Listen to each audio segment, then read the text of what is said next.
కామారెడ్డిలో ప్రకటించినటువంటి బీసీలకు 42% రిజర్వేషన్ ని ప్రకటించాలని చెప్పేసి పోరాడుతున్నటువంటి తెలంగాణ జాగృతి ఆధ్వర్యంలో కల్వకుంట్ల కవిత ఈ రోజు 72 గంటల పాటు నిరాహార దీక్ష చేస్తున్నటువంటి తరుణం. ఈ రోజు ప్రత్యేకంగా ఒక 20 కులాలకు గాను గుర్తింపు లేకుండా పోయినటువంటి పరిస్థితి.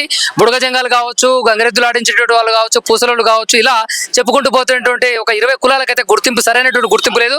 ఈ వారందరూ కూడా రిప్రజెంట్ చేయడానికి కల్వకుంట్ల కవితకు మద్దతు ఇవ్వడానికి మనతో పాటు పూసల సామాజిక వర్గానికి చెందినటువంటి వాళ్ళు ఉన్నారు. ఇక్కడ ఒక మహిళా సోదరి, వీళ్ళు మొత్తం గాజులు అమ్ముకోవడం వీళ్ళ కులవృత్తి. వీరు ఈ గాజులు అమ్ముకొని వారి కుటుంబాన్ని సాకుతూ జీవనం గడిపిస్తున్నటువంటి పరిస్థితి, పోషించుకుంటారు వాళ్ళ కుటుంబాన్ని. వాళ్ళు అడిగి తెలుసుకునే ప్రయత్నం చేద్దాం. అమ్మా నమస్తే.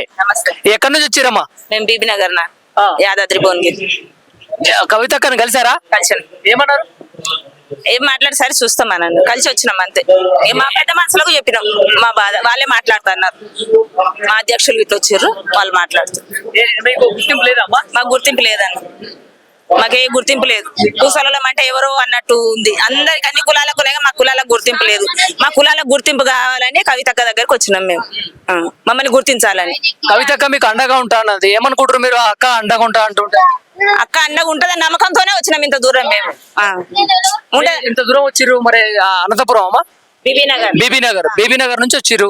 ఈ గాజులు అమ్ముకుంటేనే వెళ్తది. మరి ఇక్కడికి రావడం వల్ల మీకు ఇబ్బంది కాదమ్మా? ఇబ్బంది అంటే తెలుసుకోవాలంటే ఆమెకు తెలవాలంటే మేము రావాలి, తప్పదు కదా. మా బాధలు చెప్పుకోవాలని. మీ పిల్లలు ఏం చేస్తుంటారు? మా పిల్లలు చదువుకురు.